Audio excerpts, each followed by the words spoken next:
A little bit, but nothing like it. There was a lot of. I did it again. I keep doing it on the wrong. I type on the wrong device.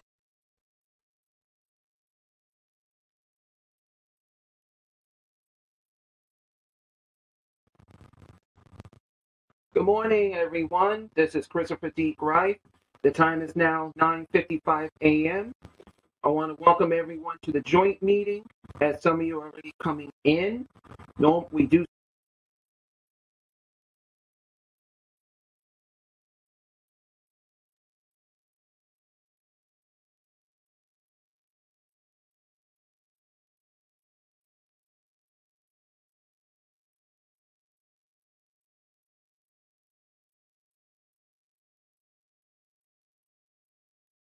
I can't hear you.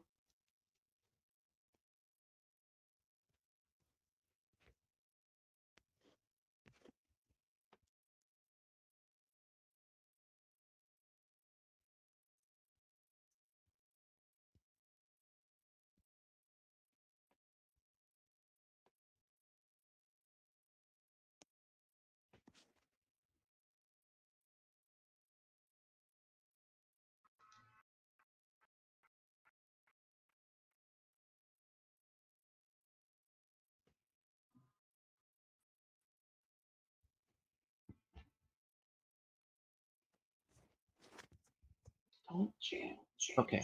Good morning, everyone. Again, this is Christopher D. Greif.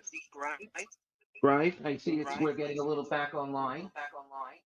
Okay. As a reminder, we must keep the microphones on at the same time. One person should be speaking. So that's why there's an echo, because microphones are on and we have to try to keep them on muted.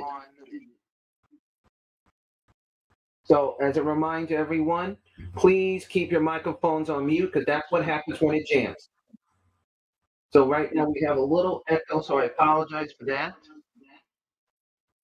And right now, because some people are using Wi-Fi, I don't know what's going on. But at this moment in time, we're going to start. And I remind everyone to please keep your microphones on muted.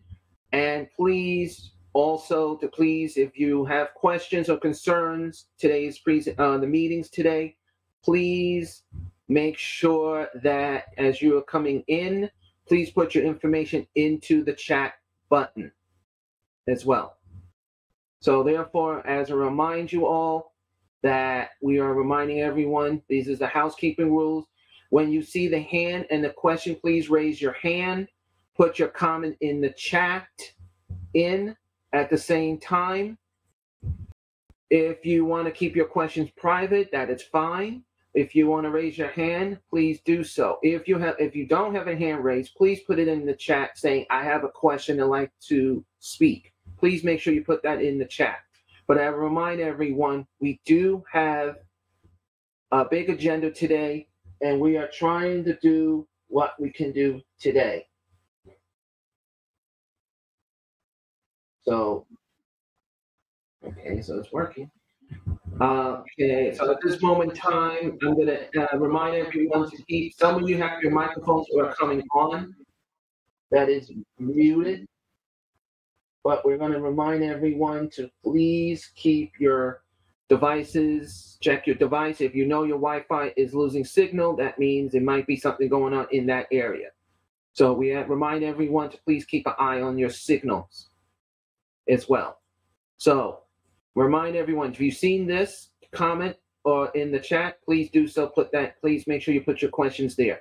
We do have the number of panels. We have higher than usual. So we do have two groups that are here. And as people are coming in, we are meeting them in, which they all know that we do start at 9:55. Try to get the housekeeping rules. Before we start, we would like to remind everyone, we'd like to have a few minutes of silence. So therefore, that we can make sure that people who we lost during COVID or regular courses, we like to have a few minutes of silence at this time.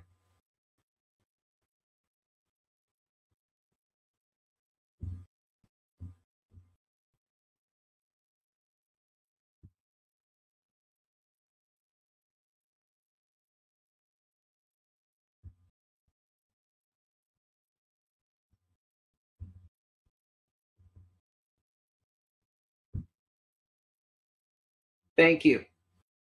Now, please be advised that the minutes were sent out as of Sunday, the both minutes from last month and the following month. And note the recording minutes were also available on our website. I need a motion. Can someone please pass a motion for the minutes? I'll make a motion, Deborah Greif, to accept the minutes for March and February. I need a I need second. someone to second. I second it, please. Rosal. Thank you, Rose. Thank you, Welcome. Rosal. Good morning. Good Welcome. morning. Good morning. Okay. All right. Let's move on to regular business. Once again, everyone, welcome to the joint meeting of both councils. So I apologize for the echoing because we might have someone else may have another device on. I have to check it. But at this time, also, I'm going to ask Deborah Greif, because she has to run to another meeting. As you know, she is the chair of the Brooklyn Advisory Council, so I'm asking Deborah to please do her report. Thank you, Deb. Go ahead. Good morning, everyone. First, I hope everyone's holidays, whichever they celebrated, was great for them. I want to let everyone know, yes, the budget for New York State was passed, and I'm not going too deep in at all into the budget because we have a great speaker, Winnie Chef from IAC, who really will explain. I will be staying on, but not talking too much after 10:30, as the statewide meeting will start at the statewide Family Support Service Advisory Council will start at 10:30, but I will keep this on to listen. And if there are questions, as long as I'm not speaking at the other meeting, I will answer the best of my ability, or I'll put the answer in the chat. I want everybody also to know that there are changes to the reimbursement. I know everybody maybe is not too happy about it. It's not going to be implemented until July 1st. A lot of the statewide members are not happy with it either. There's one issue that we need to discuss is about one time an emergency reimbursement, but I don't understand how that can be, considering that you have emergencies that pop up when you least expect it. So our council, the statewide, will be discussing it, and we will be trying to find out what can be done to maybe modify some of the changes so that it won't affect everyone. The basic goal for the state for the reimbursement is for it to be consistent statewide, as consistent as can be.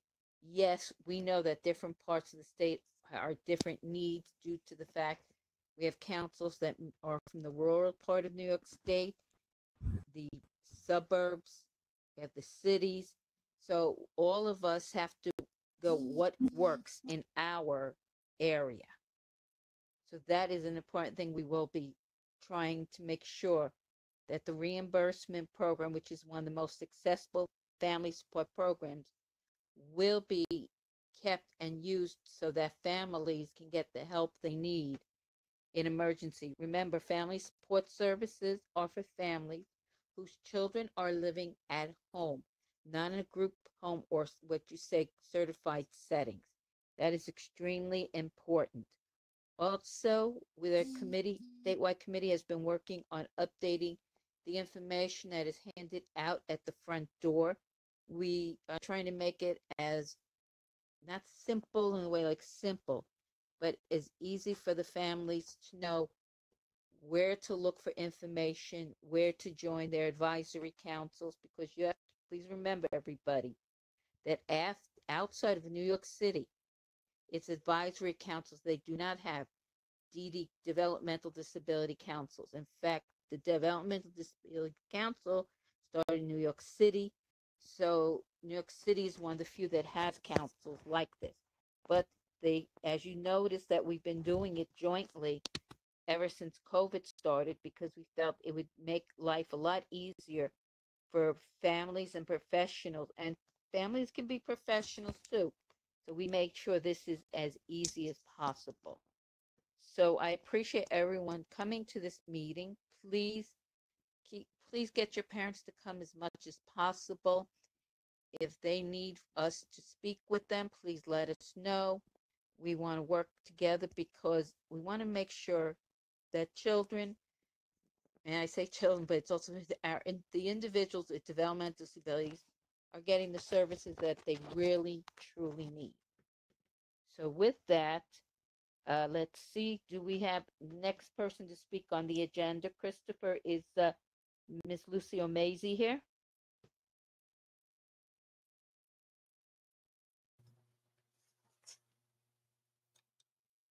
Have Let's see, Lucy O'Mazey, she's Yes, our, yes. you're there? You Good there? morning. You there, Lucy? Good morning.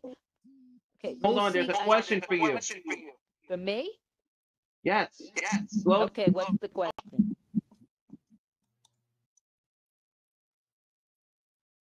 Did you say that Winnie was going to speak first? Or No, no, no, no. No, I said she's speaking later, You much have too many. later. I'm sorry, Lucy. 1 second. 1 second. Because Deborah there's a question on the chat for you, Miss Wright, before we do introduce Lucy, because people have questions. Okay, I'll answer the questions, but before I answer the question, I want to clarify something. Lucy, I have at 10:30, I'm going to be on the statewide advisory council meeting. Winnie is speaking much later, after 10:30, and I will not be able to participate too much. So, Chris, what are the questions, please? Okay, here's the one question for Miss Wright. Due to the fact that the statewide meeting is at 10:30, Yes. can you please tell us, is the council talking about reimbursement? Are they aware about there's not just one individual, but there are two? Yes, they're aware. That's why we're talking with them to update and work on the reimbursement, because we know many times families may have more than one child who has a developmental disability. So that's the best I can tell you right now. But yes, we are bringing that up. All right, what's the next question? No, that's the only question. All right. Does anyone else have a question for her? You have a question, let me know now. Now, it's also to see you, Lucy. Okay. Let me just check the chat. Hold on. Yeah.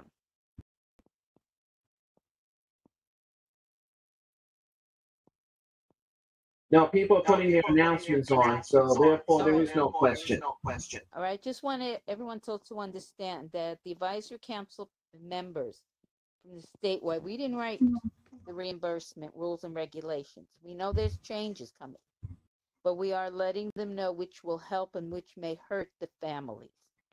You know, I want everyone to also realize we're the advisory, which means we're advising to OPWD what their customers need and want. So it's what's needed, because needs are very important. But we will be discussing it, and the council, the chairperson, Chris Pelagia, who is from Region 1, which is out near Buffalo, is aware of the changes, and he is certain changes he's happy with and certain ones he's not. We are going to be working on it. It's a work in progress, and things can always be adapted or changed. But we are going to make sure that it works as best as it can for all the families who receive family support services in New York State. All right. Now, I'm very happy to see Miss Lucy O'Mazey here. Lucy is our deputy. If I said wrong, Lucy, I apologize. There she is. She and I see Nina Gritsky could not make it today, but I'm really glad, Lucy, you're here. And it's actually very nice to see you, because normally we only talk on the phone. So, Lucy, please take it away. I'm muting because I got to now hop on to the other meeting. Thank you. thank you. Thank you. Good morning, everyone. So as Deborah said, my name is Lucy O'Mazey, and I'm the Community Services Administrator in Brooklyn. I'm covering for Nina because Nina has a conflict. Nina is a deputy director in Brooklyn. So I have a couple of updates. The first one is that the American Rescue EFMAP money of the funds were distributed to the voluntary staff, including DSPs, is a one-time retention payment as well as a longevity payment that were paid to the voluntary agency DSP. On the 507 plan, we're on track for the meetings that we're having with our stakeholders. The draft of the plan is still on our website, is still posted on the website for public review and input.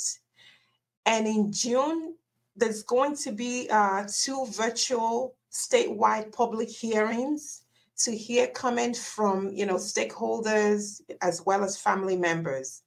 And in the summer, they're also going to hold regional meetings, in-person forums to continue to collect comments as well as feedback from voluntary providers, from family members.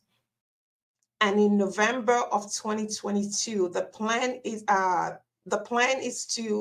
final plan will be submitted to the governor and the legislature. As you're all aware, our commissioner wants to establish an open communication with all OPWDD direct support workforce. And so to begin that process, she's going to hold a virtual town hall meeting with all of the DSPs starting tomorrow, April the 28th, from 11:30 until 12:30 p.m. Initially, the meeting was supposed to be only for state-operated direct support staff. However, it's now been open to the voluntary agency direct support staff. So the meeting is going to be tomorrow, April the 28th, from 11:30 to 12:30. It's a virtual town hall meeting to hear from us direct support staff and to address their questions. The staff can submit questions in advance to communications office. I'm going to put it in the chat at opwdd.ny.gov, along with their name, and the agency that they're working with.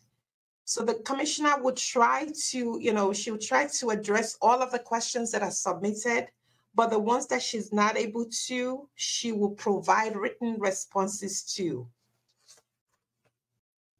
So I'm going to put the address where they can send the questions to in the chat.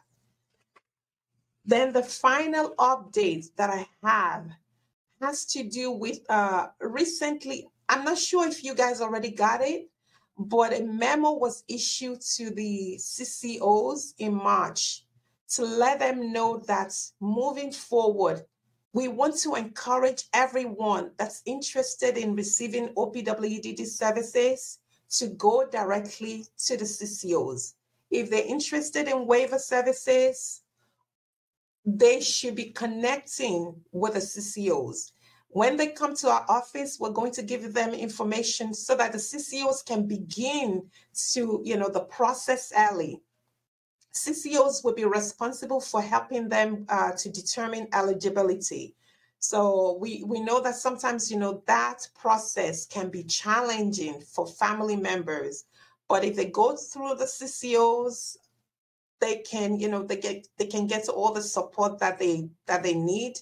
And also, hopefully, the CCOs can upload whatever information that we require into our choices, because they already have, we already have a working relationship with them. They use that platform with us regularly, and it's easier.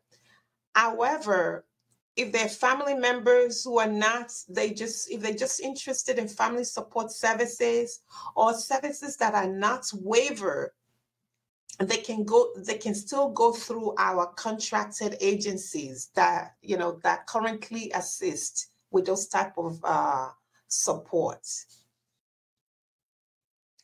That's all I have. Does anybody have any question?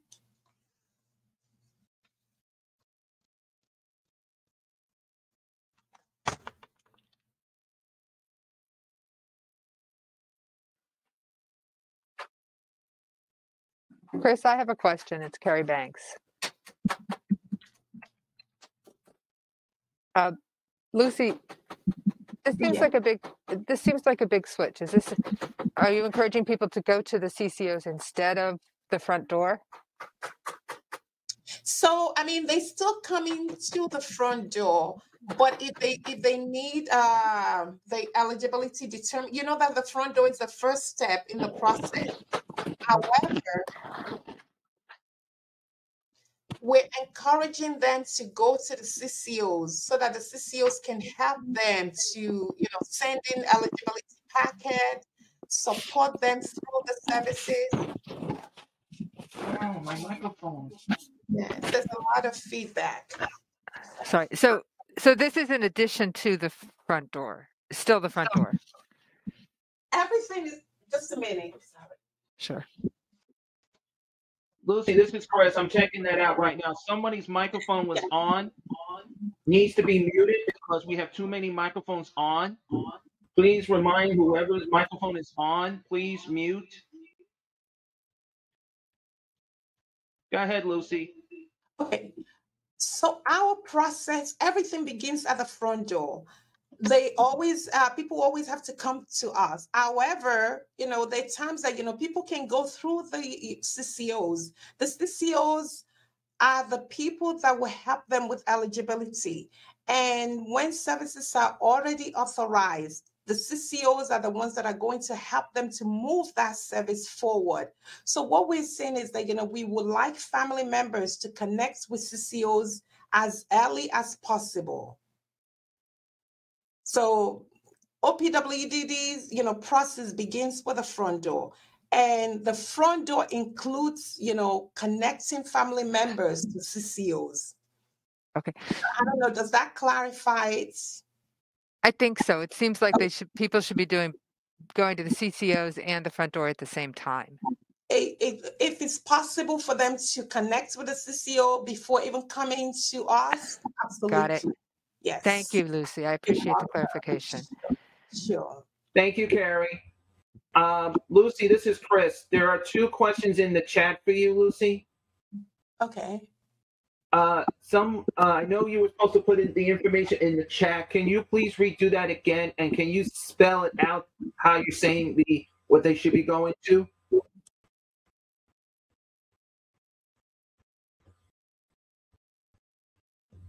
Say that again, Chris. Come on, guys. Lucy, can you hear me now? Okay. Can you please put it back into the chat, that information? All right. Okay. And can you also say what is the link that they should go on? Yeah. The sound is really very bad. Christopher, you're gonna have to mute one of your mics. My microphone is muted. It's not me. It's someone else's microphones are on. If 3 microphones are on, it's too many echoes. All right, let me just ask Lucy my quick question. Lucy, Go ahead. some families may want to have a CCO, but be with a CCO, but they only want family support services. Is that feasible? So absolutely. As if they only want family support services and they're not interested in the waiver, they can certainly go through those. We have some agency, the contracted agencies, the family support agencies that help family members. They can go through those agencies, and they will help because we know that they're not really coming in for waiver services. However, if they're interested in waiver services, they absolutely have to go through the CCO, because at some point the CCOs, take over. We communicate with the CCO. The CCO is the one who is going to upload our waiver packets into choices. So there are many things that, the CCOs help family members to do, that if they are not interested if they go through the family support services, those will not be able to be accomplished, because at some point the family support service agencies will have to hand them over to the CCOs. So to avoid the back and forth, we want them to go directly to the CCOs. But if they're sure that they are not interested in waiver services, and all they want is just family support services, they can go through those family support agencies. Now, if the person is already there, if you're already known to PWD, you have a TABS number, and your psychological stay is less than 6 to 7 is like within the last 3-4 years, do they have to update their psychological and psychosocial to go to a CCO? You know what? The way this is being designed, the CCOs are going to support them. If those evaluations need to be updated, we're hoping that, the CCOs are going to follow up and support them through that process. So they don't necessarily need to be updating those documents. They can connect with the CCOs, and the CCOs have agencies that they're working with that can help them to update the required materials. If there's any problem, if family members are having difficulties or challenges, connecting with the CCOs, you guys can always reach out to our office. Thank you, Lucy. Okay. Very much. All right, Chris. Christopher, where are you? Okay. Does anybody else have questions for Lucy? Please raise your hand. Chris, you have it now?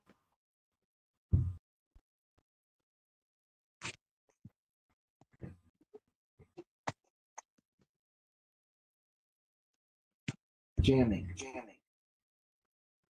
Oh, here we go. Oh.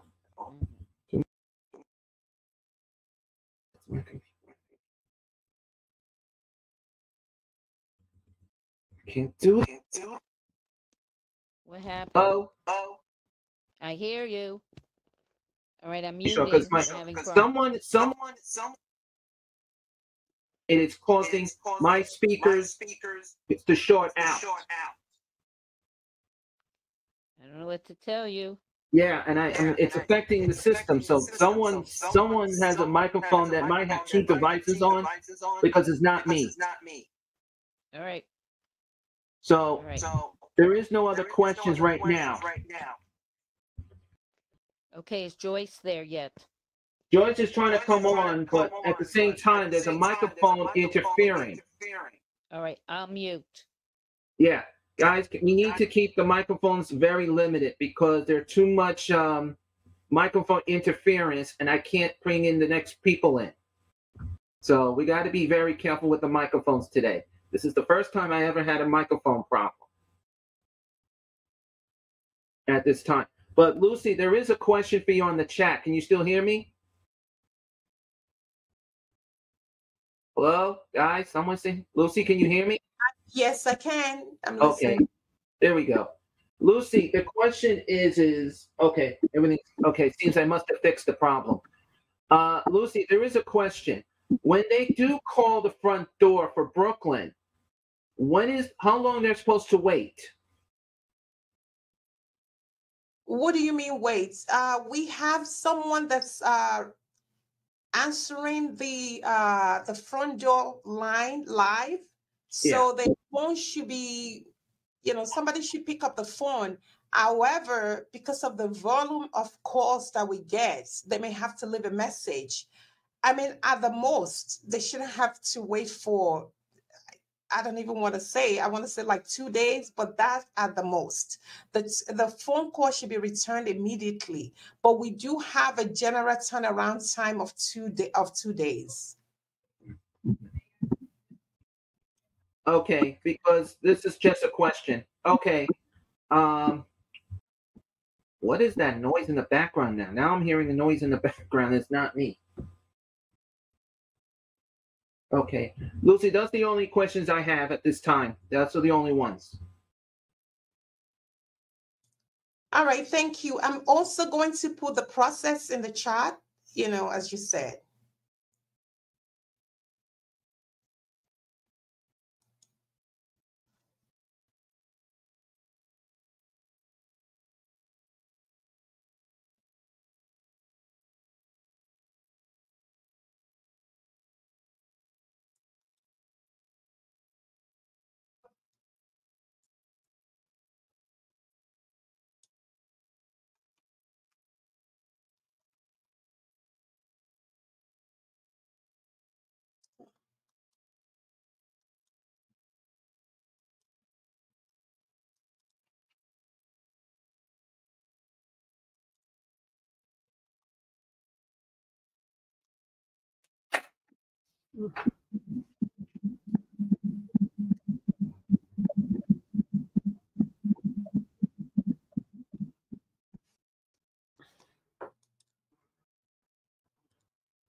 Hello, Chris, is the meeting? What's going on?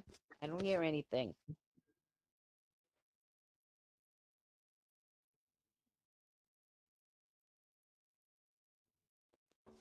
I think we might have lost Chris. I think so too. This is going to be fun trying to do two meetings at the same time. Okay. Let's see what is going on. Yes, we did lose him temporarily. I hope I don't have to give him my tablet. Let's see. Nope. I know that he and let's see. This is cool. Come on.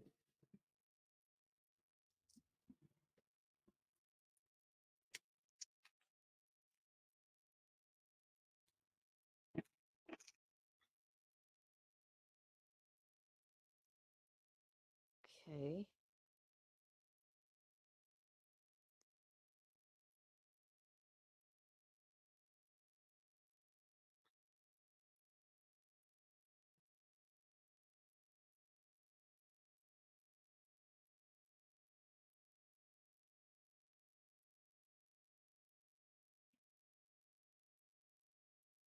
Ladies and gentlemen, I don't know what's going on technology-wise. I am in the other room waiting for my statewide meeting to start.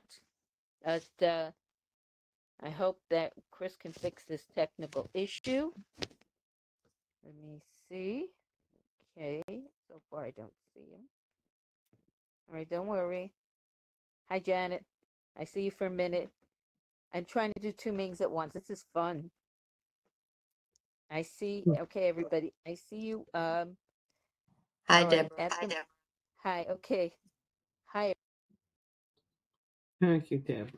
Thank you. Welcome. I don't know what's going on, and as I hear something. Okay. Oh, God. I couldn't take it. This is okay, everybody. Yes, this has been really frustrating, but the we are waiting. Well, let me put it this way. Our statewide's waiting to start. And if I have to, I'll just do 2 at the same time. Let me see if he's on, Chris. Yeah. Deborah. I Okay, see one my of his. chat here. Janet, do you have anything else to add to what I said? Janice. No, that was really good. That was really good, Lucy. Lucy, I do have one question. You had mentioned that if they need an LOC update or whatever, that the CCOs can do that. They have their own agencies or whatever people to do that. Did I hear that correctly? I know that some of them do. They have, but I cannot across the board. They still use Okay. typical clinics and yes. Thank you, Lucy. I'm doing my advisory council meeting, and one of the computers went down. I'll be right back, but I'm here.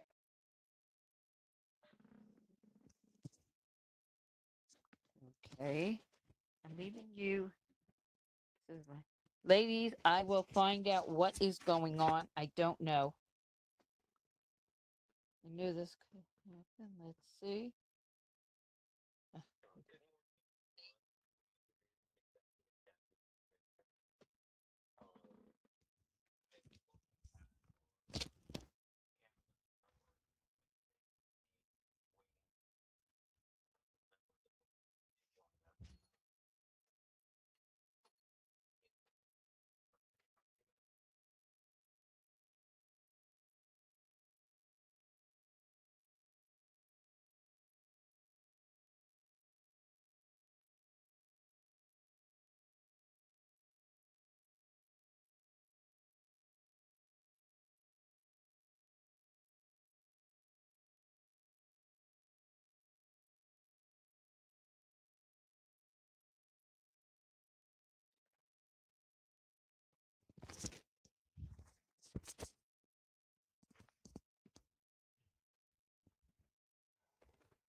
Because I have everybody for me. And everyone is somehow, when Lucy came on, when she spoke, it went. All right. There's too many speakers. Hello, guys. Can you hear me now? Guys, hello? Yes. I hear you. Welcome back, we can hear you. Yeah, well, someone needs to check their speakers because you guys, someone had a speaker on that caused a echoing and it caused a circuit out of my speaker, so I have no holding any speakers right now. So right now everything is in the jam. There's a possibility there might be a virus in the systems. Meaning someone's system. If someone has an encrypted system, that's actually a virus. So right now I'm doing everything manually. So, and trying to get the other thing back on. I'm trying to get Winnie to come on. So she's going to have to wait in just a second. But Lucy, you still there? And I'm on, Chris, when you guys are ready. Yes. Okay. Oh, Winnie, there you are. So I did get you in. Okay.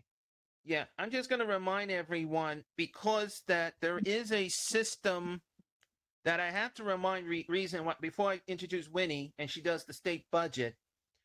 Please, everyone, for safety, and it doesn't just happen with Ring Central, it's been happening with Zoom.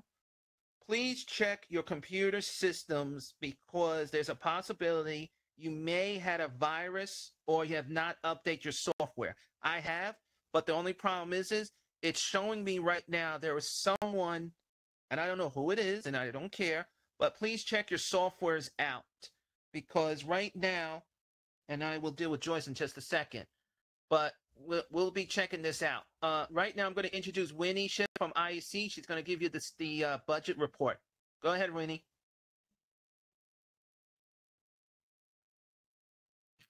Hi, everybody. So I think I gave you the general budget report already. So I'm going to fly through the really wonderful things that are in the budget, and then I'm going to focus a little bit more on what it is that we're still working on. So again, great budget. The budget that was proposed by the governor was terrific. The both one house budgets included everything that we asked for. Not everything we wanted is in the final budget, but we sure got a lot. In fact, this is the best budget that we've had in my career at IAC and in many other people's careers who are working on budget matters longer than I am. So it's really, really great. First of all, we got a 5.4% COLA, and this is applied across the board to rates. It will allow us to raise DSP worker salaries 5.4%, and everybody else who contributes to the excellent services that we provide to people, including, cooks and housekeepers and drivers and clinicians and everybody who we need in order to provide excellent services. So that was a wonderful thing. It also gives us 5.4% to keep up with increasing costs of fuel and insurance and rents and all the other things that providers have to pay more for all the time. We got $136.3 million to help us provide bonuses to our workers. So it's up to $3,000 for people who work full time. And it's a one-time bonus, which is not as good as a salary enhancement, and that is what we asked for, but that's okay. And it's definitely better than not getting it. And there's a provision in there so that it doesn't affect benefits. So if you're getting tuition assistance or any kind of public assistance at all, the $3,000 bonuses won't qualify as income toward those things. Unfortunately, the $3,000 bonuses are for DSPs and clinicians only. So they do not apply to that other category of people that I first mentioned, which are the housekeepers, cooks, drivers, janitorial staff that we also really rely on and who have been wonderful through the pandemic. So they will get the 5.4% raises. We got included in a couple of other programs that we weren't originally included in the governor's budget. And one is the statewide healthcare transformation program. It's for capital projects, and it's quite a lot of money. And now all OPWDD providers are eligible for those grants. Also, the Nurses Across New York Loan Forgiveness Program, which will allow us to attract and retain nurses in our programs. This has been a problem for all of the years that I've been in the field, which is almost 40. So, nurses will get their loans forgiven if they stay with us for 3 years.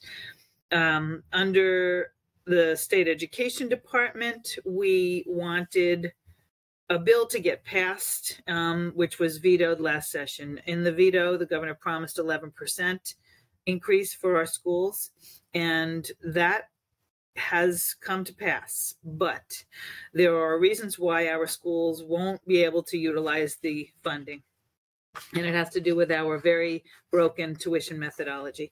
So there was language included in the budget which doesn't actually work for us, and that is one of the things that we're continuing to work on. So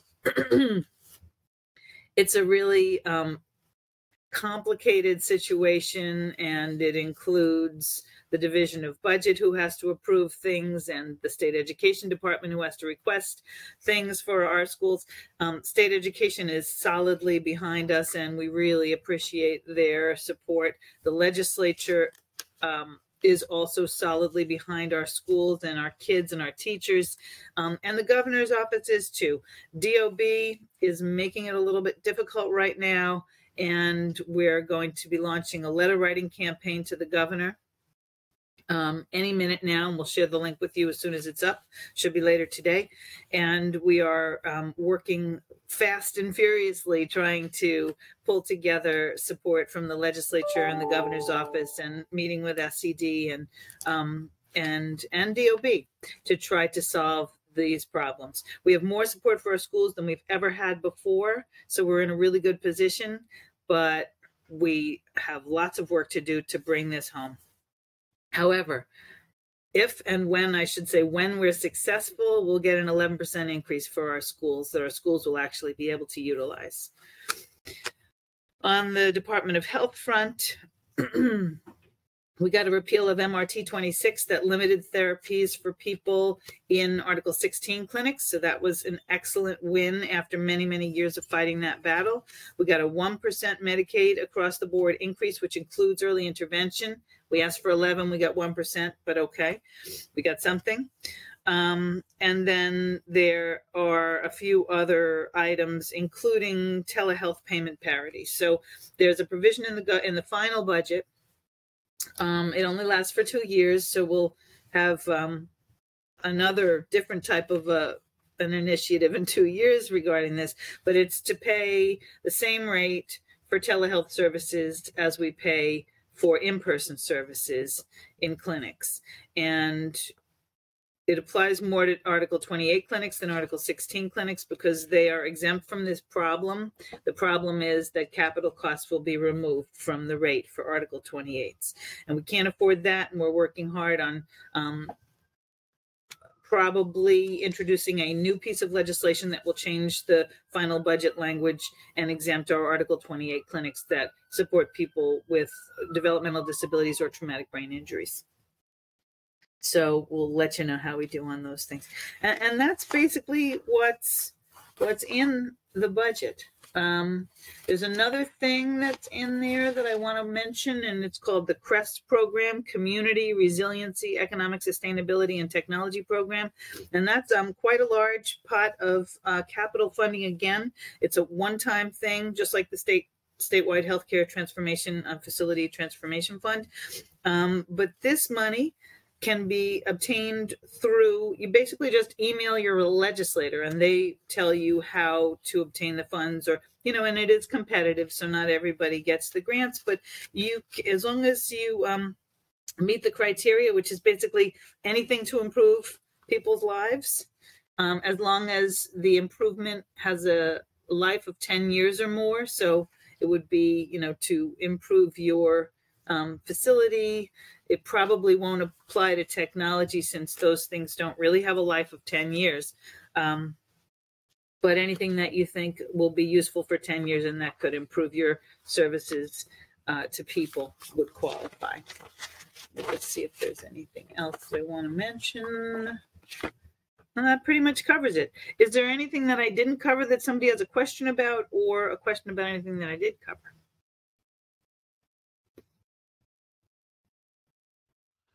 Winnie, this is Chris. There is a question in the chat, and as I'm trying to get Joyce on at the same time. I'll do the chat. You do Joyce. Oh, no. The chat is in the private sector, and right now I'm trying to be the co-host for this side. Oh, okay. Right now I'm trying to get that on. But at the same time, also, there is a question that due to the fact that these budgets are going in right now, also, there is a concern that there is a budget that's coming in that that a lot of advocates are very upset that $7 million is going to Massachusetts for something that should never have been done. And it's very disturbing to hear this from other advocates. They're still doing electric therapy. So, Chris, I don't hear you anymore. I'm here. Okay. Can you hear me? Okay. Yes. I didn't move. Said the electric therapy. So it sounds like you said that there's $7 million going to Massachusetts for. Is it aversive therapies? And are you talking about the Judge Rottenberg Center? Yes. Okay. I am not aware of the money. Yeah. There's such an echo. I don't know if other people are hearing it. The problem is I may be, because I'm not far from the other device that is working, but the problem is right now the microphones, whoever had an echo earlier before me, may damage the speaker system. So forgive me for the echo.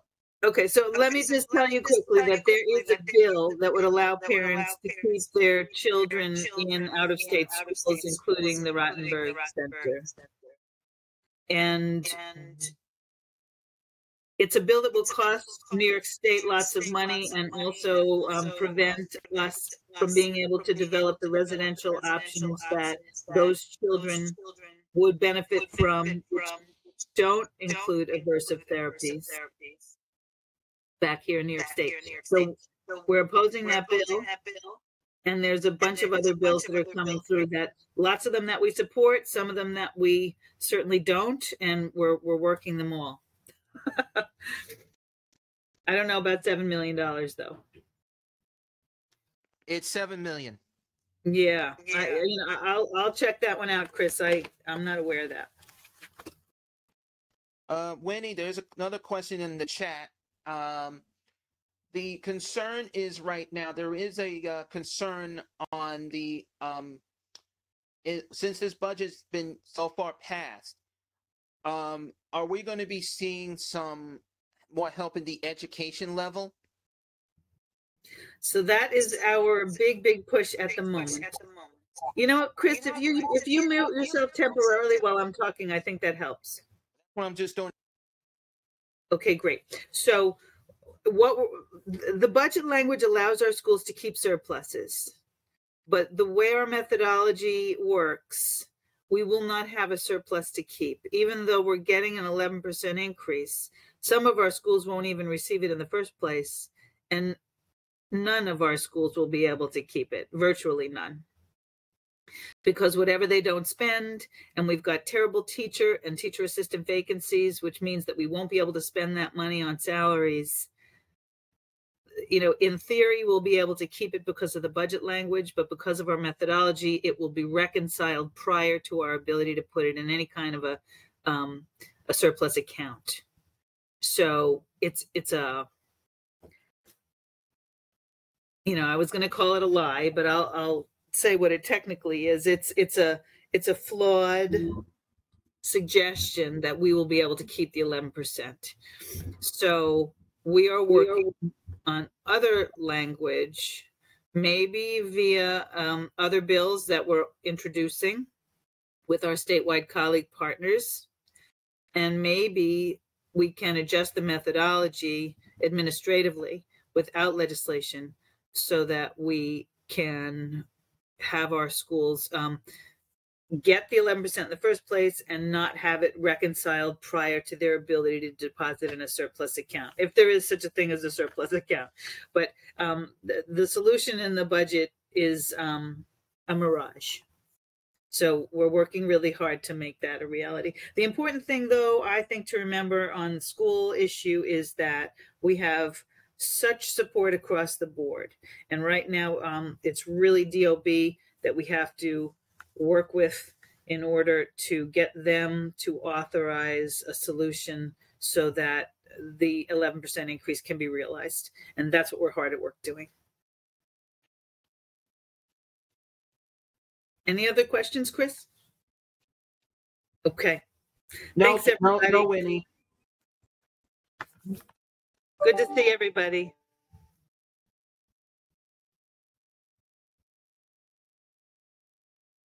Oh, now the mic's acting up on me. Yeah, Winnie. Joyce Levin just pulled in.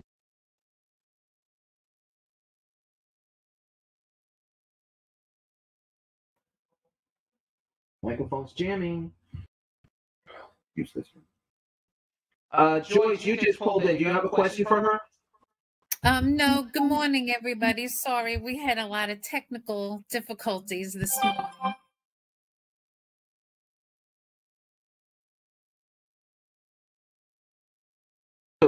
It's just that we're gonna have to adjust the microphones a little bit, but I will deal with that next month. But Winnie, where'd Winnie go? Oh, she must have left. Joyce, do you have you want to do your report since you're on? Oh, at least it's not just me today. Okay. Sorry, folks, for the little technical difficulty, but due to the fact that microphones are like very important today, but at least now we finally caught the one of the hackers that was trying to cause a virus, and right now it's all stable now. And I know Joyce just is trying to get on because As they're updating the 5G systems, it's not just affecting Ring Central, but it's also affecting Zoom, WebEx, and we've been seeing a lot of connection problems. So it's not just Ring Central. Somebody might say to me, "Oh, Ring Central is not good." It has nothing to do with that. It has to do where they're working in areas. So it's say like if you're on your cell phone, it can happen as well. It can happen on a tablet. So just to remind everyone, no, it can happen. Joyce, do you want to do your report? Okay, Chris, sorry. Yeah. No, it's okay. You see, it's not just me, but I just explained. It's the areas where they're fixing, updating the the Wi-Fi stuff. Okay. Good morning, everybody. Sorry. I had another meeting and then trying to get back into this meeting was difficult, but we're here. So good morning to everybody. And did everyone else present already, Chris? Okay. Okay. So you just heard Winnie and her updates on the budget. Yeah, Lucy is done. Sorry. Lucy is done.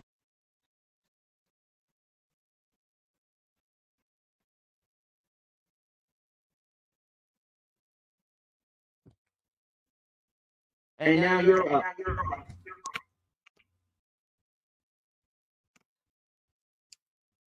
Okay. I just heard, I know that Winnie just updated everybody on the budget. I'm sure she went over that agencies are working on giving out the bonuses. I hear an echo. Chris, you want to mute? Okay. I am muted. Okay. Like I said, I know agencies are working on trying to figure out how to give out the bonuses to their staff. Staff are very much waiting for bonuses. Lois, hang that up. Debbie, okay. We very much want to give out the bonuses to staff who deserve it very much, but we have to make sure that we give it out within the right way. Does overtime get included? Does people that left do not get the bonus, but then we have to make sure that money would go to other staff. There's a lot of complications in trying to figure out how to give out all this money, which is good. And we know that there are time frames in which the money has to be given out to the staff. So I know most agencies have started, and rather than give it in one lump sum, some agencies are giving it in three payrolls versus one payroll, so somebody doesn't just end up with a bunch of money in one payroll and number one pays a lot of tax on it, but is able to spread it out. So we're excited about that. Day programs are opening up again, as we know. We're working, I know a lot of agencies are working on getting transportation reinstated, which is so important to get people back out. We got to get people back into program and back to doing what they do every day. It's not good to sit home. So we know agencies are working on that. The bus companies are working on getting their buses back up and running. I think generally there's just a lack of staff, whether it's a bus driver, a matron, a direct support professional. So I know people are trying to feverishly hire staff. It's not easy. Hopefully with some of the increases that OPWDD and the governor has given, we'll be able to raise the salaries so we can hire staff. But it means hiring people, getting them trained. And, typically from the day you hire somebody, it's about 6 weeks before they go through the fingerprinting process, and they can actually get onboarded and trained to start in the programs. So I know a lot of agencies are in that dilemma right now, hopefully, in getting people hired. That's the main goal right now. Chris, I don't have much else unless there's any questions. Yeah, Joyce, there is a question in the chat. Mm-hmm. When you're mentioning, can you specify what you just said about the transportation piece you just mentioned? Okay, so the IATS transportation that brings the individuals to and from day program. So they're working with the bus companies to get them routed and back, to bring people back to program. But the bus companies need time to ramp up with their staff. So it's been a long process because they have to hire drivers and matrons and get them trained, and then work with the agencies to get people routed back on the buses. So it's a process, and it's taking a while.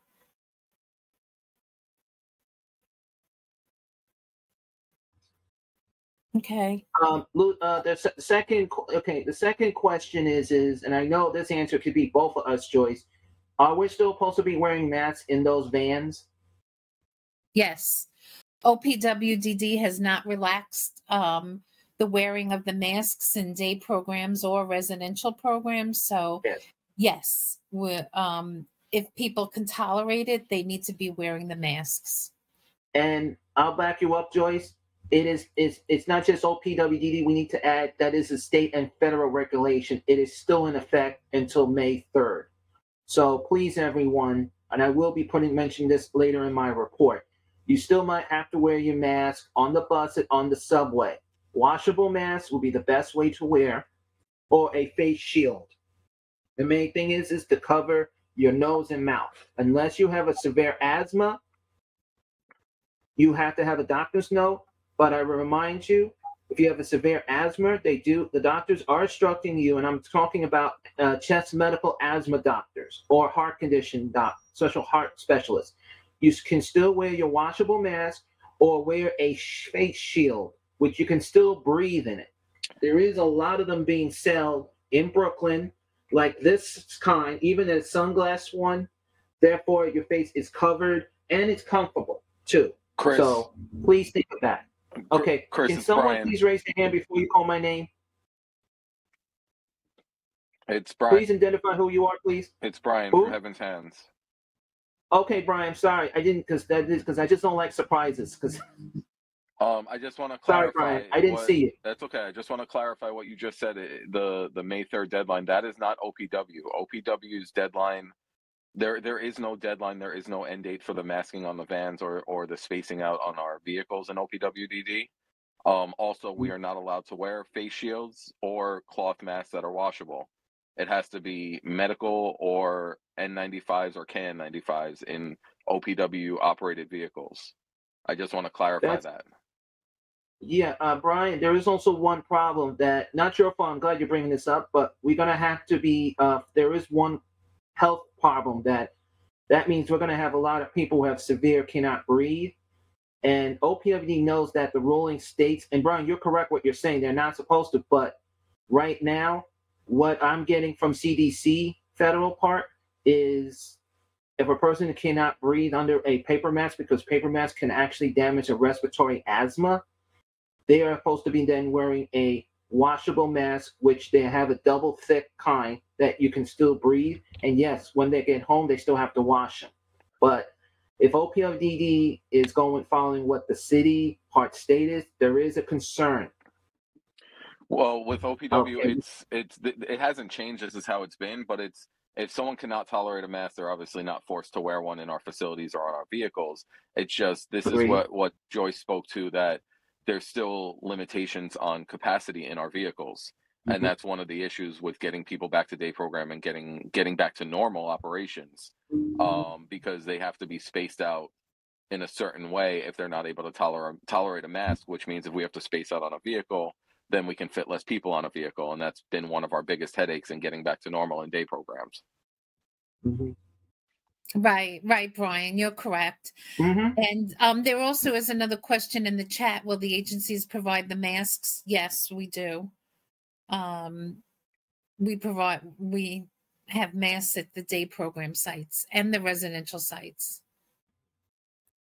And Brian, as Debbie is at the statewide meeting right now, and I've been hearing this from the upstate as well. Just to back you up, Brian, I'm glad you're bringing this up too. There is a concern because, you see, this is one issue that is part of my outreach update that I'll put a piece on here. There is a lot of mixed different rules that, let's say the city has one rule, a state has one rule, a federal has one rule. We just need to, and I'm actually in one way, Brian, you came in at perfect time with adding a Joyce in this, and this is a good triple header move. What rule we're supposed to be following? And are they protecting the concern of the family? Because there are a lot of families out there saying, if I can't get to my day head program, and they're going to be saying, how can I feel, or what can I wear? By order by the doctor. Now, if OPLE is following the doctor's notes, I'm going to say to be determined, because we're stuck in a 3-way or 4-way, whatever direction we go to. Problem is when Florida claimed that this mask mandate was in effect, they didn't realize that's a Florida state, federal. The problem is it has to go into Washington to put that in. But remember, each state have a different ruling. But the problem is the New York State needs to be very clear what they want people to wear. The only problem I'm hearing is the N95 and the N whatever the other one is. There has been a lot of issues with it. COVID has gone up at least I'm going to say 5 to 10%, and it could change in the next hour or so. But we just need to be on alert and be very careful, because we know that a lot of individuals get very upset. They don't want to wear those masks. I can understand that. Well, and the other big thing to clarify is there is a difference between an N95 mask and a KN95 mask. An N95 mask, for it to be valid, it must be fit tested by a medical professional, which now during these COVID times are few and far between, and waiting lists to get them into programs. So a large portion of programs are not doing N95, they're doing KN95 or just medical masks, like surgical masks. Yeah, and there is one problem with surgical masks we have to be careful with too, because a lot of them, after a while, they get, even in the rain, they get all messed up. Just have to be careful with that individual's condition too, because it's something like a lot of the families are like, why I gotta wear this? Why are we gonna wear that? That's something we're gonna have to keep an eye on. But thank you, Brian. Joyce, you want to add anything? Well, I just wanted to say that's why the programs have masks, so they can give them out every day when people come in, or give them new masks as needed. But we are required to follow the OPWDD rules, and I know they take into consideration the city rules, state and federal, but OPWDD comes out with very specific rules that we must follow. And that's what we have to do. It doesn't matter what the CDC says or this one says. We have to follow OPWDD. That's our funding source, and that's who we follow. But that's what I just said. Just said it again and again. We're just gonna have to be. We'll have to see what they're gonna do when the mandate changes in May. And with all the mandate, what's going on right now, it's going to be confusing everyone. I can understand some people on the trains and buses are not wearing them because they're thinking Florida said one thing, then the city saying something else, then the state, and it's all confusing everyone. I can hear that from people. I've been getting emails, but I will mention my report on the transit point later on. But I Okay. think this is a good conversation that I think we just need updated information on the OPWDD end as you know, people are taking their vaccines, but we just need to have a little lower level. And I'm just speaking it because I'm hearing a lot of the parents complaining. But I do want to thank Brian.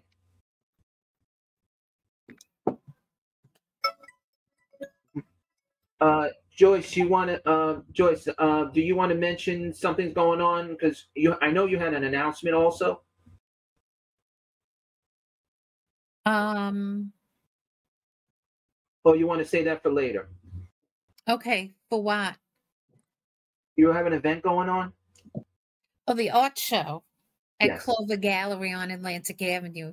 Mm-hmm. Yes, we're finally back. Art Share is having our art share is having an event starting tomorrow, lasting for 2 weeks at Clover Gallery on Atlantic Avenue. Sorry, I don't have the exact address, but in years past, we had our individuals who were wonderful artists working with artists in residence.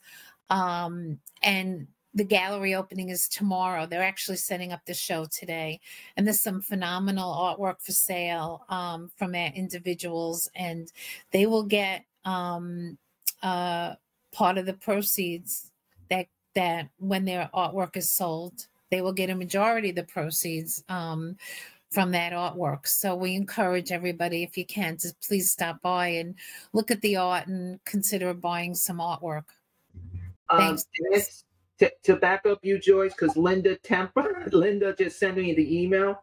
It's 338 Atlantic Avenue in downtown Brooklyn. It's right off Bond Street. Yes. Not far. It's between Atlantic Avenue, Barclay Center Station, and not far from J Street Metrotech, for those two accessible stations. Right. So, and I know YEI just had theirs, and unfortunately YEI sent it to me, and I will say thank you to a lot of the agencies who are still doing their fundraising out there. I appreciate that. At least we're keeping the spirit strong on that. Okay. It's time for the subcommittees. Sorry. Rose Sal from Provider Information, you still here? I'm still here, Chris. Good morning. Good morning, everyone. The Provide Information Committee met last month, and we had a wonderful topic. We talked about guardianship. We had a lot of people that was on the call. It was very informative for family. It's not just guardianship, but it's the whole process of planning, for guardianship. Our committee usually meet every second Wednesday of the month. We are planning to meet again next month, which is going to be May 11th. Is that going to be our next meeting? Can you guys say that again, Rose? We didn't hear the last word. Rose, we didn't hear you. Hello? Yes, our next meeting, I'm sorry, my mic went off. Our next meeting is going to be May 11th, and we're going to be talking about the new reimbursement guidelines. And just so everyone know, unfortunately, I always put the screen on, but since I'm not playing around with the systems right now until I fix it later. The meeting ID number is 760-604-109. Thank you, Chris. And again, folks, this information is actually on our website, and it will be updated later today. So, does anyone have any questions for Rose before I proceed? Joyce?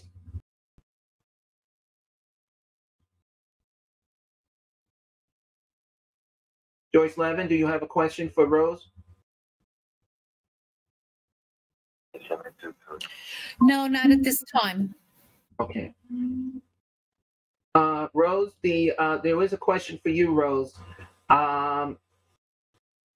They're just saying thank you, Rose, and to Deborah as well. I know Deborah can hear me because she's at the statewide, but she's definitely saying the family group want me to say thank you. You're welcome. Keep on coming. We're all learning together. Yes, and I will vouch that Rose's meeting as well as Deborah's attendance have been gone up, and they're actually been very helpful. We have not just gotten Brooklyn, but we had other boroughs too, Joyce. So attendance is very good in that subcommittee. Mm-hmm.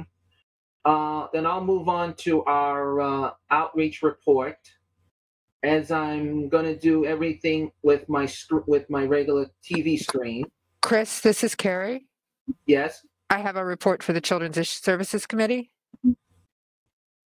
Do we still have that committee still running, Joyce or Carrie? Because I'm still not getting any update. Well, I have a little bit of an update. We've been talking. Here, let me go on screen. Well, we haven't been able to meet. We do have ongoing email correspondence and discussions and things like that. And we did have sponsor a workshop last month or earlier this month where we had on the transition process from preschool special education to school age services. It was a little bit of a presentation and an informal discussion, and we had about 7 people there, which was nice, considering that it's out of the normal sort of rhythm of that. We wanted to give people an overview for next year.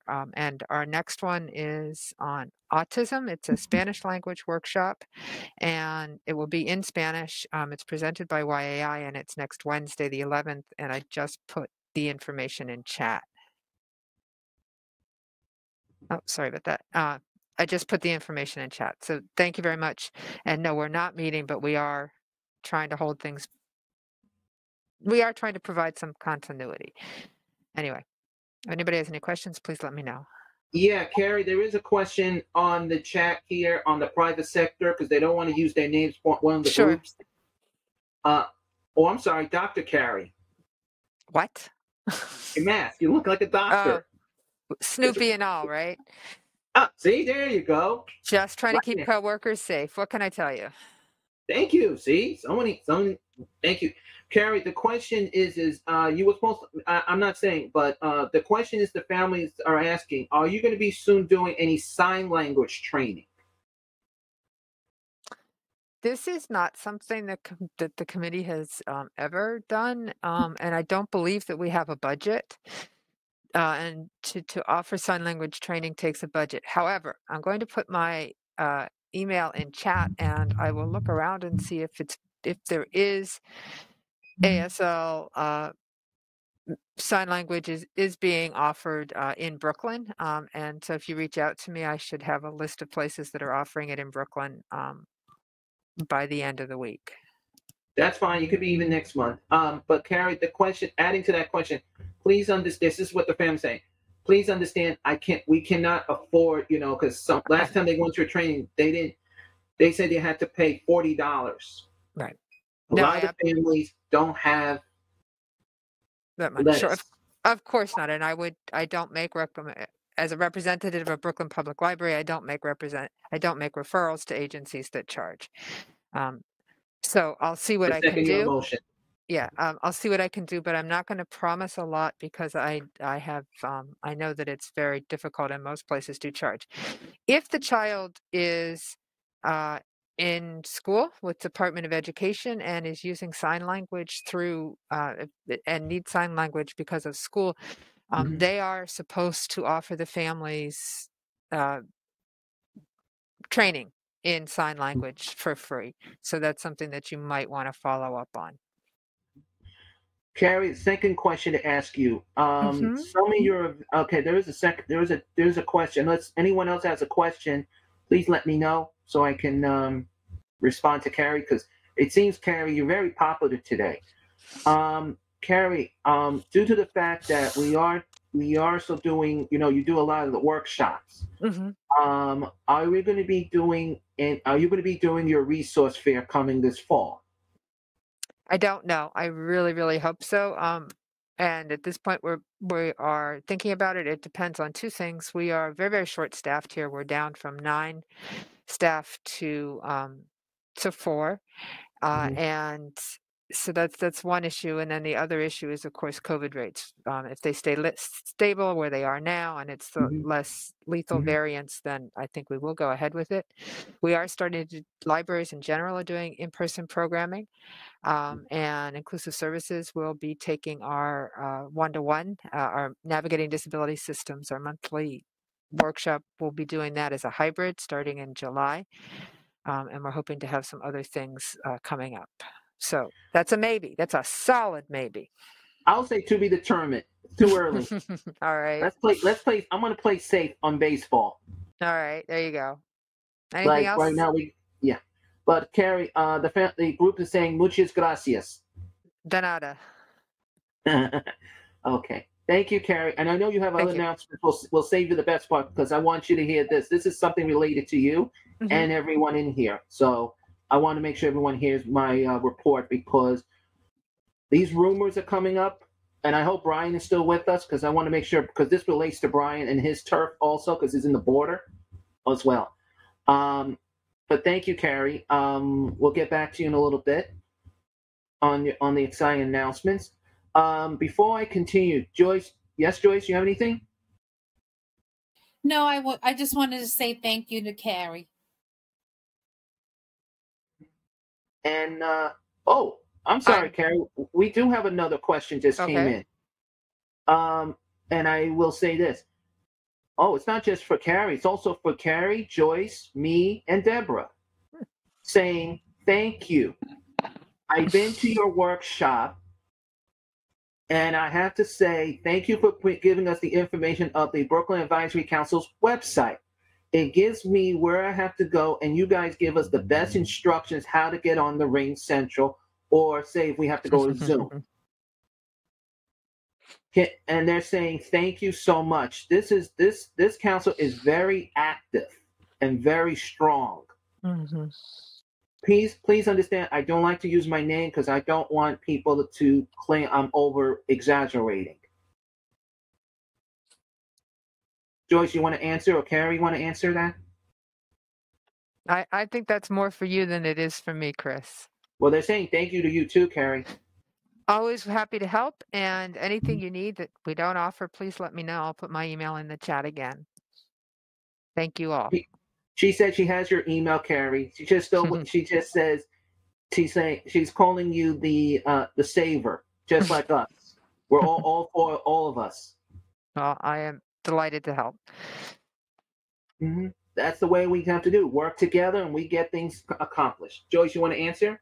No, just as Carrie said, I'm happy to help as well. And any questions, definitely just let us know. Yes. Okay, I'm going to go up to now my outreach report, and then I know we have elected official representatives, so I'll make sure. Please understand, since I'm not going to play around with my screen today, I'm just going to just get to the point. And it's also recording on my voice. Please be advised, and this email went out like so many times. Until further notice, the Advisory Council's office phone is offline.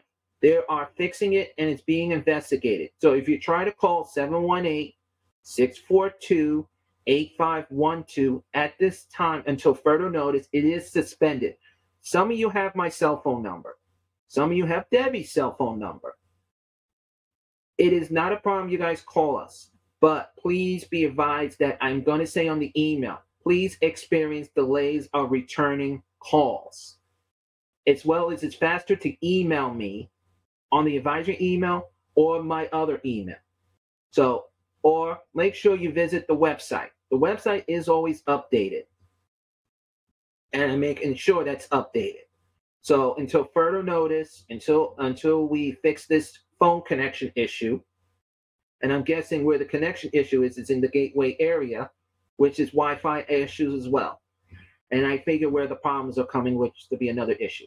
But please make sure you visit our website. Every week we update the website with agencies with new openings, trainings, events, news updates, like Winnie just mentioned the budget, which that information is available on our website, on the main homepage and the news update page. So please make sure you guys do that as well. So that is one thing. Now, earlier, I want to thank two people, Joyce and Brian, because I feel like that was a good conversation because I felt the energy in there. We're on the same track. And actually, I want to thank that for a reason, because something we need to do is always work together and find where the puzzles are coming in. Please be, now I'm going to speak as transit, which I'm wearing my New York Tough shirt, so I'm going to be a little tough. Please, for my heart, for your families and everyone, you still have to wear your mask on the train, on the bus, and on accessorize, and that's including taxis, cabs. You must still wear it. And I'm going to remind you, this is including Long Island Railroad and Metro North. The fine is still $50. And I'm going to remind you, unless you have a doctor's note that you cannot wear a mask because of asthma, certain heart condition, there are other ways to cover your face. That's why I mentioned face shields, a special shield that has sunglass one, which I just had it a second ago, like this. You can wear it, and you can still have a chance to breathe. It actually covers your eyes too and helps your eyes as well. All right, so please, the washable masks, and that's including kid-sized masks, are available at the train station booths. Please make sure you grab one.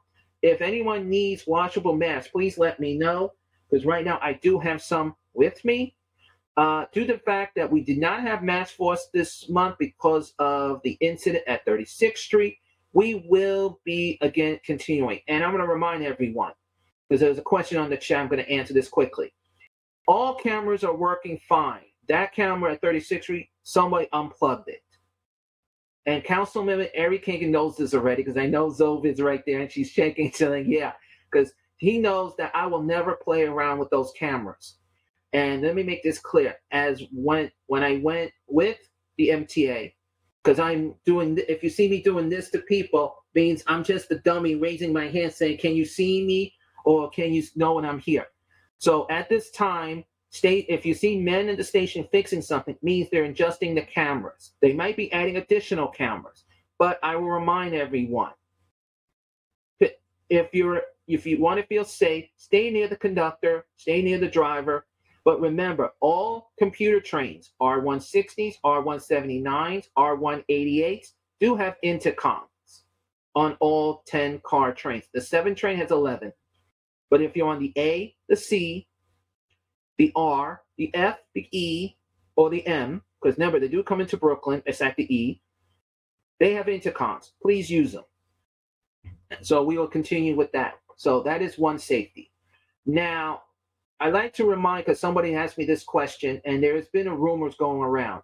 And I hope Brian's here too, because this relates to him and his border, as well as Joyce in downtown Brooklyn. Please be aware that the Queens redesign is already started. The Queens redesign has workshops. They've been running every 1 to 2 days a week.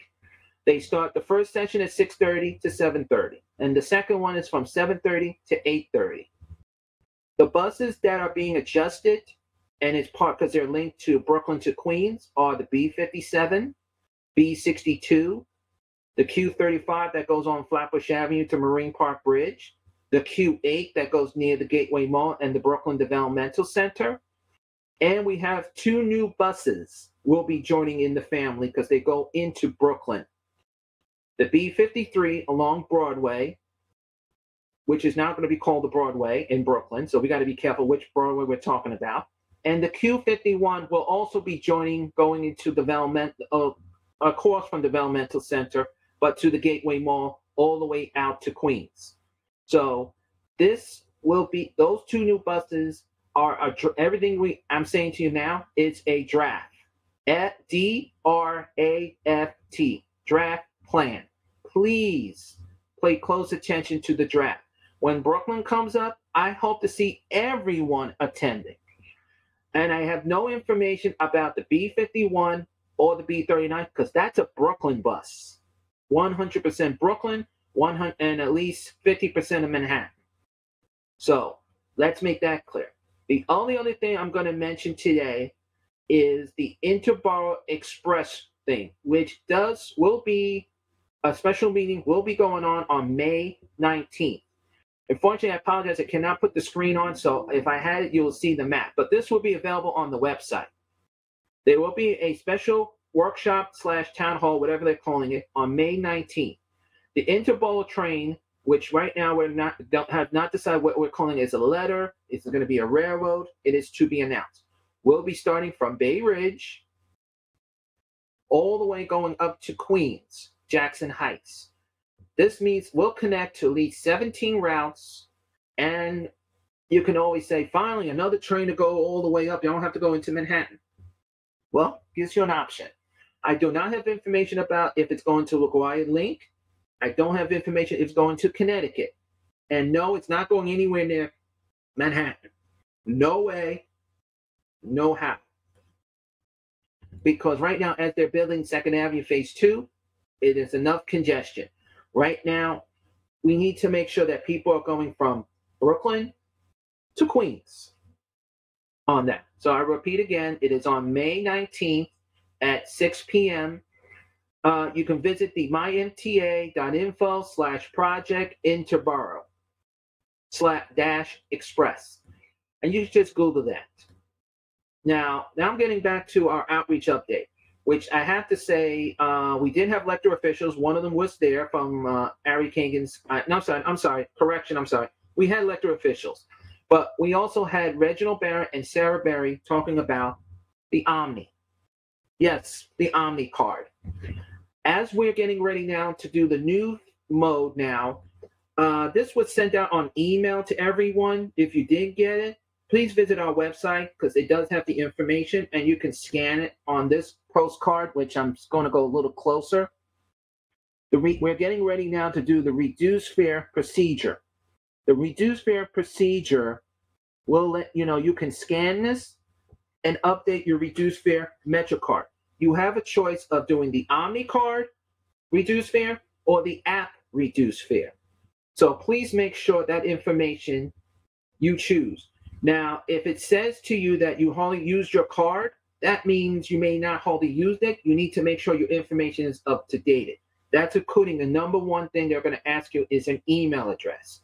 If you have a Cesarite email, you can combine it with your Omni card because you can have that in one easy access to it.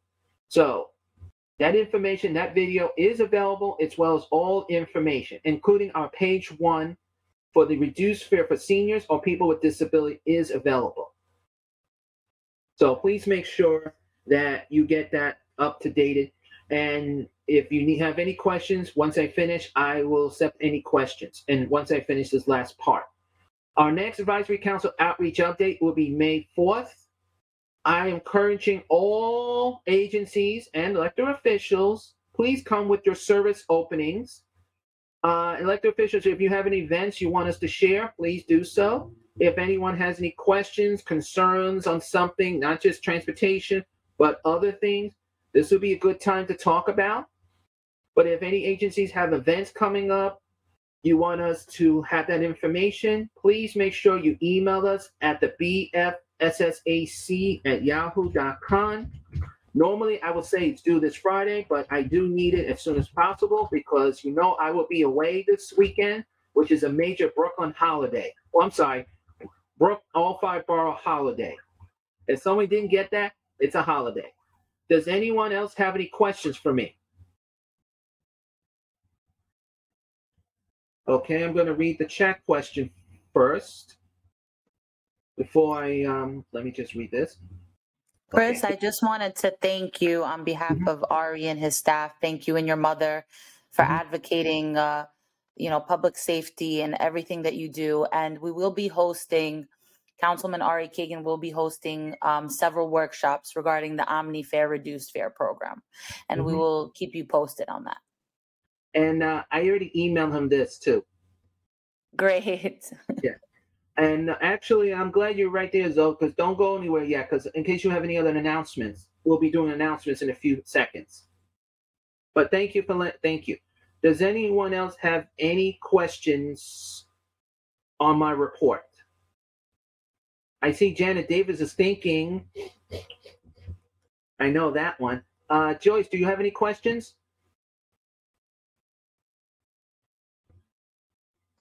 No, Chris, thank you. Okay. Well, that was easy. Okay, so the only question I have on the chat. Oh, just a thank you. Okay. Since we are mentioning, before we do announcements, everyone please get your hands ready, but not that quickly, because first I'm going to start with elected officials first, just to make sure. Since we have, I can't always say Zoe from council member Eric Kagan. Zoya, yeah, that's Zoe, okay. I got to get used to these names. So this is where it's called part of my disability is trying to get used to names. And I tell the truth. Problem. Mm-hmm. No problem. There are no announcements besides what I mentioned earlier. We just need to keep you posted on the workshops that will be hosted regarding the OmniFare Reduced program. Councilman Ari Kagan is very fond of it. I know, he met with you regarding this important issue, and he really wanted me to thank you and your mother for all that you do, and I have. So I am finished. And I'll just add my bonus regarding that other elected official from another borough, from the other end of the B train. She had to apologize to not just insulting, your council district, but she had to apologize to the disability community. So There was a rumor going around that a lot of the disability groups, and I know some of them are here right now, just to make this clear to everyone, she did apologize. We just got to remind a lot of the new elected officials. Well, Ari doesn't need educate because he knows what he's got to do, but he knows he got it. But other elected officials, if we get new elected officials, folks, we need to remind them to help them out and work together. And that is the key on that as well. 100%. 100%. Thank you so much. Not a problem. Do we have any other elected officials joining us? Because I know sometimes we get surprise guest stars who hides with their different names. And I'm glad, thank God somebody put their council name on. Okay. Then my favorite time, announcements.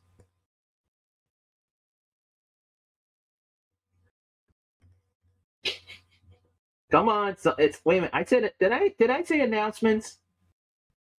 Thank you. Dolores Kahn. Hi, I like that time also when it's time for announcements. My name is Doris Kahn, and I'm the outreach coordinator for New York State Institute on Disabilities. And I want everyone to know that our agency has tickets for venues around the city for individuals and families to attend.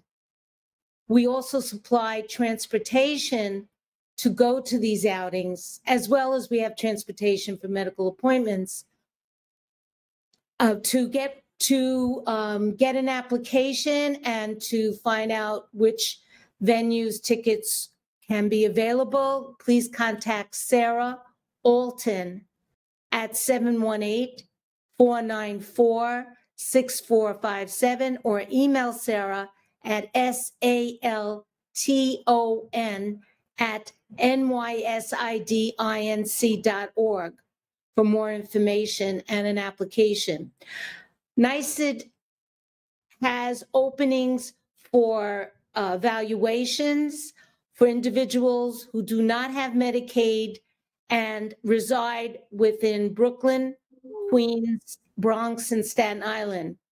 For information, contact Elizabeth Sunshine at 917-699-0578, or you can email Liz at esunshine@nysidinc.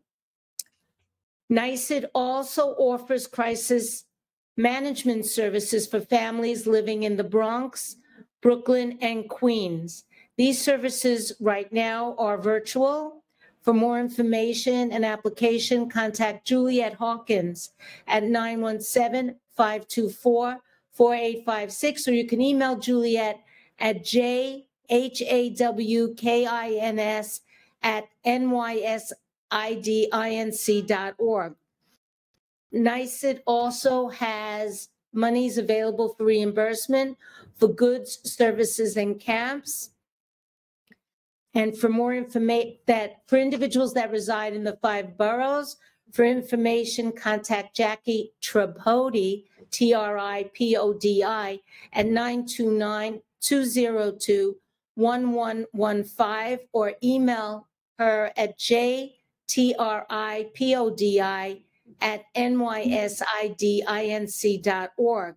For our transportation services, which are available to individuals living in Brooklyn, Bronx, and Staten Island, for medical appointments, contact John O'Grady at 917-747-9424, or email John at jogrady@nysidinc.org. Thank you. Dolores, thank you so much. And Dolores, I already have your information already on the website because it has not changed. So that's a good sign. Right. I put it in the chat for people, the numbers, names and numbers. Thank you. Yes, folks, please write it down. It's easier. So therefore you'll have the numbers and the phone numbers. And if you need New York Institute's Disabilities autograph, you're going to have to go to another borough to get them. Including Doris Kern, who just hide from us. No, I'm just kidding. Carrie Banks, the famous Brooklyn. Let me introduce. Sorry. I'm trying to introduce you. Carrie Banks, the Include Brooklyn Public Library. And now I'm hearing, is this true? You're going to be getting a legendary something? I'm all up for legendary somethings, but I'm not entirely sure what you're talking about. I actually have a question for Doris, or anybody else here who wants to answer it. I often get calls from adults who, for one reason or another, usually that because their child has been diagnosed with autism, who it's suggested be evaluated for autism. Many of them have private insurance, which won't pay, or is a years-long process to get a referral. So I'm wondering if there are places for these adults who can get evaluated. Okay, we do those kind of evaluations. The family cannot have Medicaid. Okay. So Perfect. even though our evaluations are mainly so individuals can acquire OPWD eligibility, they don't necessarily, they might not get OPWD eligibility. Right. That's okay. They still could have the evaluation if there's a suspected autism or a diagnosis. They can still get the evaluation. Great. Thank you so much, Doris. I really appreciate it. You're welcome. And that's all I want to say. Okay. And you said you put your contact information in chat? Yes. It's in the chat, and it's also on the Brooklyn Developmental Disability Council website. You mean the Advisory Council's website. You're saying it the first time, right? Right. Okay, thank you both. And Chris, in terms of now announcements for inclusive services at Brooklyn Public Library, I mentioned the 2 things we have coming up earlier, the Autismo workshop, and we also have our monthly one-to-one meeting, phone in. So if people have trouble navigating disability systems, we have an family educator from Include NYC who can answer your questions. This is a phone-in meeting, so we set up an appointment and Ms. DeRoma calls you. We do it this way because so many people in Brooklyn don't really have reliable access to internet or virtual meetings. And the great news is we're going hybrid with that in July. So thank you very much. Well, it's going to get nice and hot in July. And we have air conditioning, of course, in the library, so that's going to be a lot of fun too. All right, that's all I know, except that our libraries are all open. Please come. We welcome groups who are groups of adults with disabilities who are looking for a place to come and things to do, programs to go to, books to check out, magazines to look at, and things like that. So and programs, of course. We have movie programs are now being offered at libraries, as well as arts and crafts programs for adults and all kinds of other things. So if you've got any questions about those kinds of things or anything else about the library, again, I will put my information in chat. Thank you very much. Thank you, Carrie. Sandy Naper.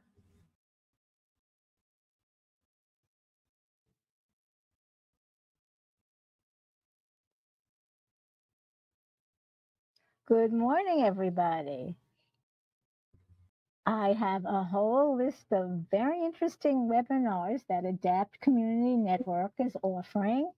The first one is this Friday, April 29th at 10 o'clock. It's called The Effects of Trauma on the Developing Brain. And it will be presented by Dr. Meryl Shetman.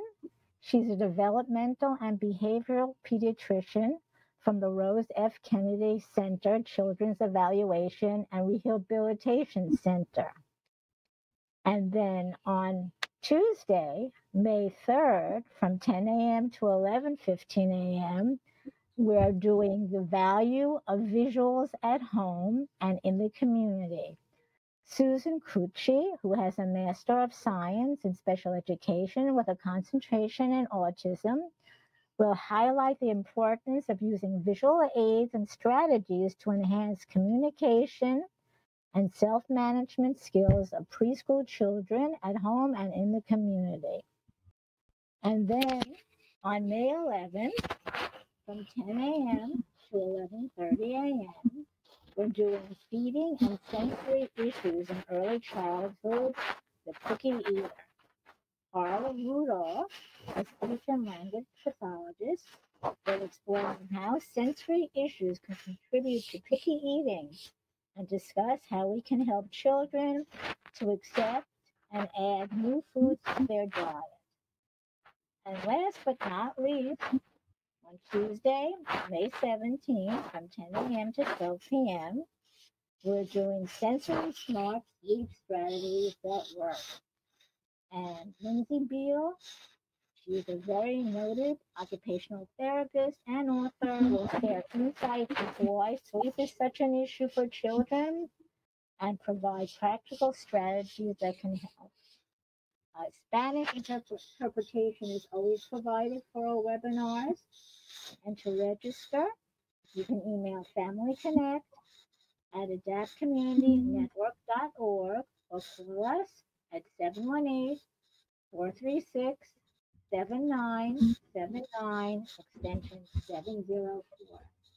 Thanks very much, guys.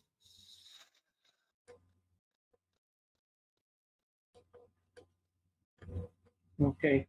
Sandy, a couple of things you were saying, you were going in and out, and it sounded like you had some staticky. Sandy? I'm guessing. She wasn't. Who didn't know what? We didn't hear you. We heard some of the end parts, but some parts you were coming in and out. Well, I seem to have decent internet service here, but what didn't, I can do it real quick.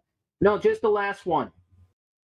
Okay, the last webinar in May that we have scheduled so far is Sensory Smart Sleep Strategies at Work, and Lindsay Beal, who's a great pediatric occupational therapist, will share insights into why sleep is definition for children and provide practical strategies that can help. Registration is required for all of our webinars. You can register by emailing familyconnect@adaptcommunitynetwork.org or call us at 718-436-7979, extension 704. Spanish interpretation is always provided at our website. I hope you heard that. Yes, thank you, Sandy. Thank you, Chris. Mm-hmm. Okay, let me check with the next hand raise.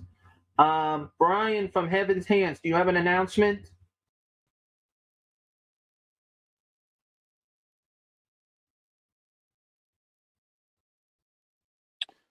Sure. Brian from Heaven's. Hi. Yeah. So we have availability in our 2 Brooklyn day hab programs. We have a program on at 190 East 98th Street in Brownsville, and also in Industry City Sunset Park. Includes transportation to and from. So if you're interested in group day hab with walls or looking for opportunities, you can contact our Senior Director of Programs, Justin Stanford, jstanford@hhcsny.org. Thank you. Brian, can you please make sure that information is emailed to the advisor so I can add it to the website? Yes, I can do that after Brian? the meeting. Okay, thank you so much. Okay.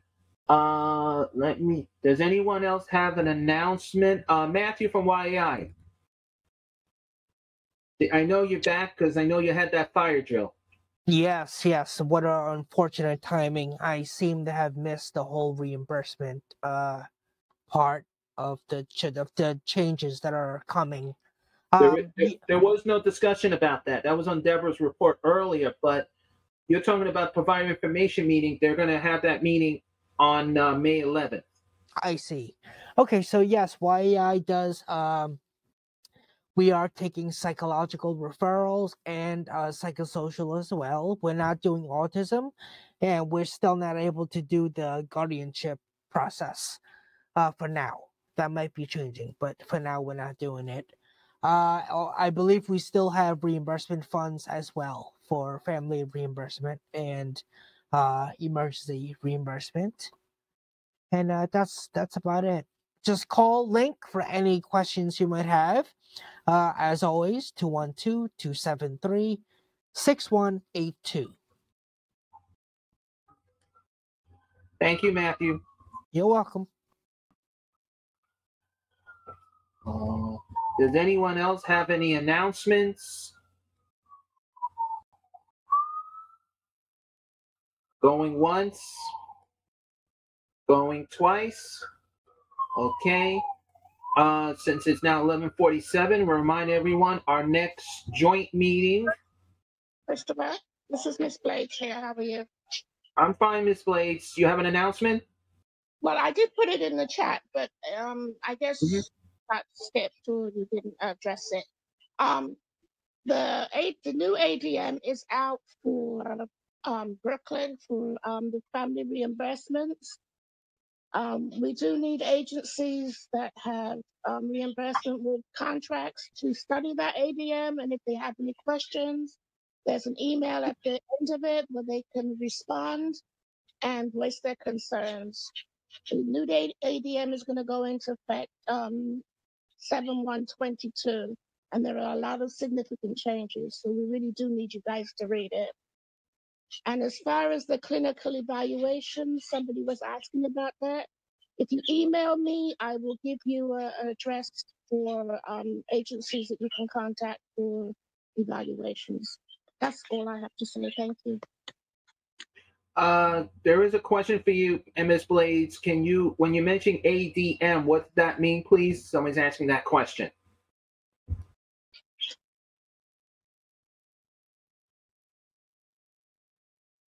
It's the administrative directive. I'm sorry, could you repeat that again? Because you broke up. Administrative memorandum. It comes from OPA and it's worth contact. Janet, David, you're saying something, Janet? I didn't hear. No. Oh, okay. Okay. Thank you, Ms. Blades. Okay. Since no one else has any additional announcements, as I was ready to say, Joyce, you have anything you want to add before we end and before I mention the next date? No, I want to say thank you to everybody for attending, and we'll see you in May. Yes. We will see everyone on May 25th. and that information will be linked to the website and as well as the emails when we do send them out. So I want to thank everyone who attend today. Wish everyone happy Mother's Day, who celebrates Mother's Day. Happy birthday to anyone who celebrates birthdays. As you know, there's a lot of holidays coming up. So on behalf of me wearing two hats of Brooklyn Advisory and the DD Council, I want to say thank you to everyone. Enjoy the weather, and please be safe out there. Thank you, everyone. Thank you. Thank you so much again. Thank you, Chris. Mm-hmm.